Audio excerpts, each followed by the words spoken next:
کیا بہت ساری عورتیں مل کر بغیر کسی محرم کے دینی مجالس میں جا سکتی ہیں؟ اس کے بارے میں ہم نے پچھلی مجلس میں بھی اشارہ کیا تھا کہ جب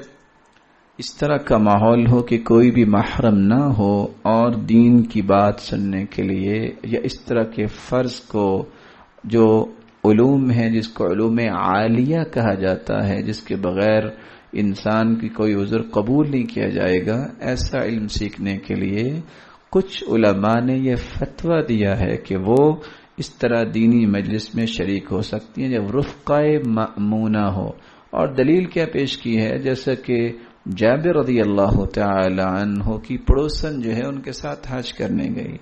ان کا حج فرض باقی تھا، جس طرح عبدالرحمن ابن عوف رضی اللہ تعالی عنہ اور عثمان رضی اللہ تعالی عنہ کے ساتھ امہات المؤمنین حج کرنے گئی۔ اگر اس طرح کی کیفیت ہو تو پھر کچھ علماء نے اس کی اجازت دی ہے، لیکن وہ بھی جو ہم نے حدود و قیود پچھلی مجلس میں بیان کی ہیں اس کو سامنے رکھا جائے گا۔